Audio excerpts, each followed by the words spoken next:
IPL ಆರಂಭಕ್ಕೂ ಮುನ್ನ sale ಆಗಿದೆ RCB and RR team. Royal Challengers Bengaluru ತಂಡ ಅಂಡ್ ರಾಜಸ್ಥಾನ ರಾಯಲ್ಸ್ ತಂಡ ಸೇಲ್ ಆಗಿದೆ. ಸುಮಾರು 16,600 ಕೋಟಿಗೆ ಆರ್ಸಿಬಿ ಟೀಮ್ ಮಾರಾಟವಾಗಿದೆ. Aditya Birla groups and Times of India ಗ್ರೂಪ್ಗೆ ಸೇಲ್ ಆಗಿದೆ ತಂಡ. ಆರ್ಸಿಬಿ ಮಾಲೀಕತ್ವ ಹೊಂದಿದ್ದ ಯುನೈಟೆಡ್ ಸ್ಪಿರಿಟ್ಸ್ ಸಂಸ್ಥೆ ಈಗಾಗಲೇ 15,286 ಕೋಟಿಗೆ ಸೇಲ್ ಆಗಿದ್ದ ಆರ್ಆರ್ ಟೀಮ್. ಐಪಿಎಲ್ 2025ರ ಚಾಂಪಿಯನ್ ರಾಯಲ್ ಚಾಲೆಂಜರ್ಸ್ ಬೆಂಗಳೂರು ತಂಡ ಬರೋಬ್ಬರಿ 16,600 ಕೋಟಿಗೆ ಮಾರಾಟವಾಗುವ ಮೂಲಕ ಹೊಸ ದಾಖಲೆಯನ್ನೇ ಬರೆದಿದೆ. ಪ್ರಸ್ತುತ ಮಾಲೀಕರಾದ ಡಿಯಾಜಿಯೋ ಸಂಸ್ಥೆಯಿಂದ ಈ ತಂಡವನ್ನು ಪ್ರಮುಖ ಹೂಡಿಕೆದಾರರ ಒಕ್ಕೂಟವು ಖರೀದಿ ಮಾಡಿದೆ. Aditya Birla groups, times of India group, bolt ventures ಮತ್ತು ಅಮೆರಿಕದ ಖಾಸಗಿ ಈಕ್ವಿಟಿ ದೈತ್ಯ ಬ್ಲ್ಯಾಕ್ ಸ್ಟೋನ್ ಈ ತಂಡವನ್ನು ಜಂಟಿಯಾಗಿ ಖರೀದಿಸಿವೆ. 16,600 ಕೋಟಿ ರೂಪಾಯಿ ಮೊತ್ತಕ್ಕೆ ಈ ಒಪ್ಪಂದ ಆಗಿದೆ. ಐಪಿಎಲ್ ಇತಿಹಾಸದಲ್ಲೇ ಅತ್ಯಂತ ದುಬಾರಿ ಫ್ರಾಂಚೈಸಿ ಎಂಬ ಹೆಗ್ಗಳಿಕೆಗೆ ಆರ್ಸಿಬಿ ಟೀಮ್ ಪಾತ್ರವಾಗಿದೆ. ಐಪಿಎಲ್ ಆರಂಭಕ್ಕೂ ಮುನ್ನ ಸೇಲ್ ಆಗಿದೆ ಆರ್ಸಿಬಿ ಟೀಮ್. ಆರ್ಸಿಬಿ ತಂಡ ಹಾಗೆ ಆರ್ಆರ್ ತಂಡ ಸೇಲ್ ಆಗಿರೋದು. Royal Challengers and Rajasthan Royals ತಂಡ ಸೇಲ್ ಆಗಿದೆ.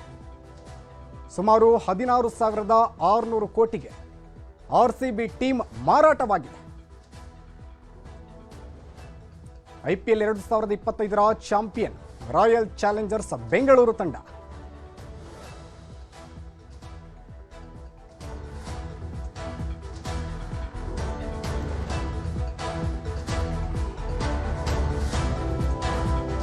ಇನ್ನೀ ಬಗ್ಗೆ ಡೀಟೇಲ್ಸ್ ನೀಡ್ತಾರೆ ನಮ್ಮ ಪ್ರತಿನಿಧಿ ಮಂಜುನಾಥ್, ಲೈವ್ ನಲ್ಲಿ ಜಾಯ್ನ್ ಆಗ್ತಿದ್ದಾರೆ. ಮಂಜುನಾಥ್, ಆರ್ಸಿಬಿ ಟೀಮ್ ಅತ್ಯಂತ ದುಬಾರಿ ಮೊತ್ತಕ್ಕೆ ಸೇಲ್ ಆಗುವ ಮೂಲಕ ಇದೀಗ ಎಲ್ಲರ ಮನ್ನಣೆಯನ್ನು ಗಳಿಸ್ತಾ ಇದೆ. ಇದರಿಂದ ಫ್ಯಾನ್ಸ್ಗಳ ಸಂಭ್ರಮ ಹೆಚ್ಚಾಗೋದ್ರಲ್ಲಿ ಡೌಟೇ ಬೇಡ. ಇನ್ನುಳಿದಂತಹ ಯಾವೆಲ್ಲ ತಂಡಗಳು ಎಷ್ಟೆಷ್ಟು ಮೊತ್ತಕ್ಕೆ ಸೇಲ್ ಆಗಿವೆ, ಡೀಟೇಲ್ಸ್ ನೀಡೋದಾದ್ರೆ?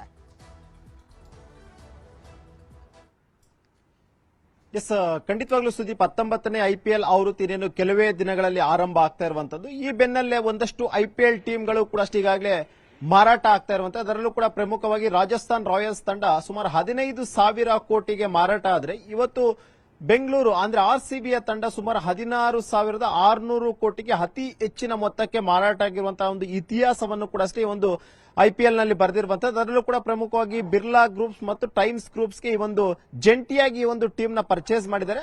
ಸುಮಾರು 16,600 ಕೋಟಿಗೆ ಈ ಒಂದು ಟೀಮ್ ಮಾರಾಟ ಆಗುವ ಮುಖಾಂತರವಾಗಿ ಐಪಿಎಲ್ ಇತಿಹಾಸದಲ್ಲಿ ಒಂದು ಟೀಮ್ ಅತಿ ಹೆಚ್ಚಿನ ಮೊತ್ತಕ್ಕೆ ಮಾರಾಟವಾಗುವಂತಹ ಒಂದು ಹೆಗ್ಗಳಿಕೆಗೂ ಕೂಡ ಆರ್ಸಿಬಿ ಪಾತ್ರವಾಗಿದೆ ಅಂತ ಹೇಳ್ಬೋದು. ಯಾಕಂದ್ರೆ 2025ರ ಚಾಂಪಿಯನ್ಸ್ ಕೂಡ ಆಗಿತ್ತು. ಇದೇ ಒಂದು ಆರ್ಸಿಬಿ ಟೀಮ್ ಕೂಡ ಅಷ್ಟೇ ಕಪ್ ಅನ್ನ ಗೆದ್ದಿತ್ತು. 18 ವರ್ಷಗಳಾದಂತಹ ಬಳಿಕ ಕಪ್ ಗೆದ್ದಿತ್ತು. ಅತಿ ಹೆಚ್ಚಿನ ಫ್ಯಾನ್ಸ್ ಫಾಲೋಯಿಂಗ್ ಅನ್ನು ಕೂಡ ಅಷ್ಟೇ ಒಂದು ಟೀಮ್ ಗಳಿಸಿತ್ತು. ಯಾಕಂದ್ರೆ ಓವರ್ ಆಲ್ ಆಗಿ ಐಪಿಎಲ್ ನಲ್ಲಿರುವಂತಹ ಎಲ್ಲಾ ಟೀಮ್ ಗಳನ್ನ ನೋಡ್ತಾ ಹೋದಂತ ವೇಳೆಯಲ್ಲಿ ಆರ್ಸಿಬಿ ತಂಡಕ್ಕೆ ಅತಿ ಹೆಚ್ಚಿನ ಫಾಲೋವರ್ಸ್ ಕೂಡ ಇತ್ತಿದ್ರು, ಅತಿ ಹೆಚ್ಚಿನ ಸಂಖ್ಯೆಯಲ್ಲೂ ಕೂಡ ಅಭಿಮಾನಿಗಳನ್ನು ಕೂಡ ಗಳಿಸಿಕೊಂಡಿದ್ರು. ಅದರಲ್ಲೂ ಕೂಡ ವಿರಾಟ್ ಕೊಹ್ಲಿ ಯಾವಾಗ ಆರ್ಸಿಬಿ ತಂಡದ ಒಂದು ಸೇರ್ಕೊಂತಾರ, ನಾಯಕತ್ವವನ್ನು ವಹಿಸ್ಕೊಂತಾರ, ಅಲ್ಲಿಂದ ಆರಂಭವಾದಂತಹ ಫ್ಯಾನ್ ಫಾಲೋಯಿಂಗ್ ಅನ್ನುವಂಥದ್ದು ವಿರಾಟ್ ಕೊಹ್ಲಿ ನಾಯಕತ್ವದಿಂದ ಕೆಳಗಿಳಿದ್ರು ಕೂಡ ಅಷ್ಟೇ ಅದೇ ಒಂದು ಫ್ಯಾನ್ ಫಾಲೋಯಿಂಗ್ ಅನ್ನುವಂಥದ್ದು ಅತಿ ಹೆಚ್ಚಿನ ಸಂಖ್ಯೆಯಲ್ಲಿ ಬರ್ತಾನೆ ಇತ್ತು. ಒಂದು ಕಡೆ ಆರ್ಸಿಬಿ ಟೀಮ್ ಕಪ್ ಗೆಲ್ತೆ ಇದ್ರೂ ಕೂಡ ಅಷ್ಟೇ ಫ್ಯಾನ್ಸ್ ಮಾತ್ರ ಯಾವುದೇ ಕಾರಣಕ್ಕೂ ಕಡಿಮೆ ಆಗಿರಲಿಲ್ಲ. ಕಳೆದ ಸೀಸನ್ ನಲ್ಲಿ ಆರ್ಸಿಬಿ ಕೂಡ ಅಷ್ಟೇ ಕಪ್ ಗೆದ್ದಂತ ಸಂದರ್ಭದಲ್ಲಿ ಆರ್ಸಿಬಿ ಫ್ಯಾನ್ಸ್ ಸಂಭ್ರಮಾಚರಣೆ ಆಗಿತ್ತು ಅಂತಾನು ಕೂಡ ನೋಡಬಹುದು. ಅದಕ್ಕೆ ತಕ್ಕಂತೆ ಮಾರ್ಕೆಟಿಂಗ್ ಶೇರ್ ಅನ್ನುವಂಥದ್ದು ಕೂಡ ಅಷ್ಟೇ ಆರ್ಸಿಬಿ ಟೀಮ್ ನಲ್ಲಿ ಅತಿ ಹೆಚ್ಚಿನ ಸಂಖ್ಯೆಯಲ್ಲಿ ಹೋಗ್ತಾನೆ ಇತ್ತು. ಯಾವಾಗ್ಲೂ ಕೂಡ ಅಷ್ಟೇ ಆರ್ಸಿಬಿ ಟೀಮ್ ಅನ್ನ ಮಾರಾಟ ಮಾಡ್ತಾರೆ, ಅತಿ ಹೆಚ್ಚಿನ ಸಂಖ್ಯೆಯಲ್ಲಿ ಹೋಗುತ್ತೆ. ಯಾಕಂದ್ರೆ ಕಳೆದ ಬಾರಿ ಮಾರಾಟ ಆಗುತ್ತೆ ಅನ್ನೋ ಸಂದರ್ಭದಲ್ಲಿ ಸುಮಾರು 7,000 ಕೋಟಿಗೆ ಆರ್ಸಿಬಿ ಟೀಮ್ ಮಾರಾಟ ಆಗುತ್ತೆ ಅನ್ನುವಂತ ಒಂದಷ್ಟು ಚರ್ಚೆಗಳು ಕೂಡ ಅಷ್ಟೇ ಗಂಭೀರವಾಗಿ ಬಂದಿತ್ತು. ಆದ್ರೆ ಈ ಬಾರಿ 7,000ಕ್ಕಿಂತ ಅಧಿಕ ಮೊತ್ತಕ್ಕೆ ಅಂದ್ರೆ ಸುಮಾರು 16,600 ಕೋಟಿಗೆ ಆರ್ಸಿಬಿ ಟೀಮ್ ಮಾರಾಟ ಆಗಿರುವಂತದ್ದು. ಯಾಕಂದ್ರೆ ಸಂಜೆ ವೇಳೆಗೆ ಆರ್ಸಿಬಿ ಟೀಮ್ ಅಂದ್ರೆ ರಾಜಸ್ಥಾನ್ ರಾಯಲ್ಸ್ ಟೀಮ್ ಅನ್ನು ಕೂಡ ಅಷ್ಟೇ ಮಾರಾಟವನ್ನ ಮಾಡ್ತಾರೆ. ಒಂದು ವಿದೇಶಿ ಬೇಸ್ಡ್ ಕಂಪನಿ ಆ ಒಂದು ಟೀಮ್ ಅನ್ನ ಪರ್ಚೇಸ್ ಮಾಡುತ್ತೆ. 15,000 ಕೋಟಿಗೆ ಆ ಟೀಮ್ ಅನ್ನ ಪರ್ಚೇಸ್ ಮಾಡುತ್ತೆ. ಈ ಸಂದರ್ಭದಲ್ಲಿ ಕೂಡ ಅಷ್ಟೇ ಆರ್ಸಿಬಿ ಅಭಿಮಾನಿಗಳು ಕೂಡ ಸಂಜೆಯಿಂದನೂ ಕೂಡ ಹೇಳ್ತಾ ಇದ್ರು, ಆರ್ಸಿಬಿ ಟೀಮ್ ಏನಾದ್ರೂ ಮಾರಾಟ ಆಯ್ತು ಅಂತಂದ್ರೆ ಆರ್ಆರ್ ಟೀಮ್ ಗಿಂತನೂ ಅತಿ ಹೆಚ್ಚಿನ ಸಂಖ್ಯೆಯಲ್ಲಿ ಕೂಡ ಅಷ್ಟೇ ಮಾರಾಟ ಆಗುತ್ತೆ ಅನ್ನುವಂತ ಒಂದು ನಿರೀಕ್ಷೆಯನ್ನ ಕೂಡ ಇಟ್ಕೊಂಡಿದ್ರು. ಆದ್ರೆ ಎಲ್ಲೋ ಒಂದು ಕಡೆ ಬಿರ್ಲಾ ಗ್ರೂಪ್ಸ್ ಮತ್ತು ಟೈಮ್ಸ್ ಕಂಪನಿ ಎರಡೂ ಕೂಡ ಅಷ್ಟೇ ಜಂಟಿಯಾಗಿ ಒಂದು ಟೀಮ್ ಅನ್ನ ಪರ್ಚೇಸ್ ಮಾಡಿದೆ. ಒಟ್ಟು 16,600 ಕೋಟಿಗೆ ಈ ಒಂದು ಆರ್ಸಿಬಿ ಮ್ಯಾನೇಜ್ಮೆಂಟ್ ಟೀಮ್ ಅನ್ನ ಪರ್ಚೇಸ್ ಮಾಡೋ ಮುಖಾಂತರವಾಗಿ ಐಪಿಎಲ್ ಇತಿಹಾಸದಲ್ಲಿ ಒಂದು ದೊಡ್ಡ ಮಟ್ಟಕ್ಕೆ ಒಂದು ಟೀಮ್ ಅನ್ನ ಪರ್ಚೇಸ್ ಮಾಡುವ ಒಂದು ಹೆಗ್ಗಳಿಕೆ ಕೂಡ ಈ ಒಂದು ಬಿರ್ಲಾ ಗ್ರೂಪ್ಸ್ ಅನ್ನುವಂತಹದ್ದು ಬಂದಿದೆ ಅಂತಾನೆ ಹೇಳ್ಬೋದು ಸುದೀಪ್. ಹಾಗೆ ಮಂಜುನಾಥ್, ಇನ್ನು ಮುಂದೆ ಏನಾದರೂ ಸಹ ತಂಡದಲ್ಲಿ ಏನಾದರೂ ಸಹ ಬದಲಾವಣೆ ಆಗುತ್ತಾ? ನೇಮ್ನಲ್ಲಿ ಏನಾದರೂ ಸಹ ಬದಲಾವಣೆ ಮಾಡುವಂತಹ ಸಾಧ್ಯತೆ ಇದೆಯಾ? ಖಂಡಿತವಾಗ್ಲೂ ಸುದೀಪ್, ಯಾವುದೇ ಒಂದು ಟೀಮ್ ಅನ್ನ ಅಂದ್ರೆ ಯಾವುದೇ ಬಿಡ್ಡಿಂಗ್ ಅಂತ ಹಂತದಲ್ಲಿ ಬರಬೇಕಾದಂತ ವೇಳೆಯಲ್ಲಿ ಯಾವ ಪ್ಲೇಯರ್ ಅನ್ನ ನಾವು ತಗೊಳ್ಬೇಕು, ಯಾವ ಪ್ಲೇಯರ್ ಅನ್ನ ಬಿಡಬೇಕು ಅನ್ನುವಂಥದ್ದು ಮ್ಯಾನೇಜ್ಮೆಂಟ್ ಗೆ ಬಿಟ್ಟಿರುವಂತಹ ಒಂದು ವಿಚಾರ. ಇಲ್ಲಿ ಹೊಸದಾಗಿ ಮ್ಯಾನೇಜ್ಮೆಂಟ್ ಅನ್ನುವಂಥದ್ದು ಕೂಡ ಇನ್ನು ಮುಂದೆ ಶುರುವಾಗುತ್ತೆ. ಯಾಕಂದ್ರೆ ಹಿಂದೆ ಇದ್ದಂತ ಮ್ಯಾನೇಜ್ಮೆಂಟ್ ಬೇರೆ ಇರುತ್ತೆ.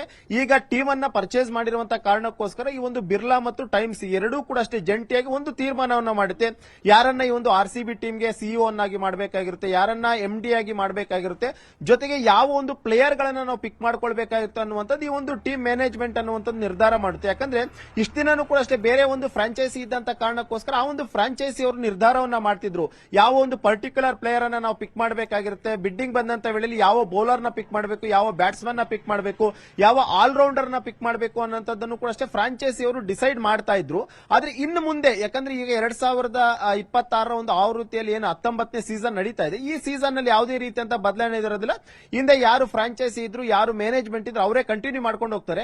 ಆದ್ರೆ ಮುಂದಿನ ವರ್ಷ ಆವೃತ್ತಿ 20ರಿಂದ ಏನೋ ಆಗುತ್ತೆ ಮತ್ತು 2027ರಲ್ಲಿ ಏನು ಐಪಿಎಲ್ ಶುರುವಾಗುತ್ತೆ, ಆ ಒಂದು 2027ರ ಐಪಿಎಲ್ ನಲ್ಲಿ ಈ ಒಂದು ಬಿರ್ಲಾ ಗ್ರೂಪ್ಸ್ ಮತ್ತು ಟೈಮ್ಸ್ ಏನು ಗ್ರೂಪ್ಸ್ ಇದೆ ಎರಡೂ ಕೂಡ ಅಷ್ಟೇ ಜಂಟಿಯಾಗಿ ಟೀಮ್ ಅನ್ನ ಪರ್ಚೇಸ್ ಮಾಡ್ತಾರೆ. ಬಹುತೇಕ ಮುಂದಿನ ವರ್ಷದ ಬಿಡ್ಡಿಂಗ್ ನ ಸಂದರ್ಭದಲ್ಲಿ ಯಾವ ಪ್ಲೇಯರ್ ಅನ್ನ ಪಿಕ್ ಮಾಡಬೇಕು ಮತ್ತು ಯಾವ ಪ್ಲೇಯರ್ ನ ಪಿಕ್ ಮಾಡಬಾರದು ಅನ್ನೋದನ್ನ ಬಹುತೇಕ ಈ ಒಂದು ಮ್ಯಾನೇಜ್ಮೆಂಟ್ ಅನ್ನೋ ನಿರ್ಧಾರ ಮಾಡುತ್ತೆ.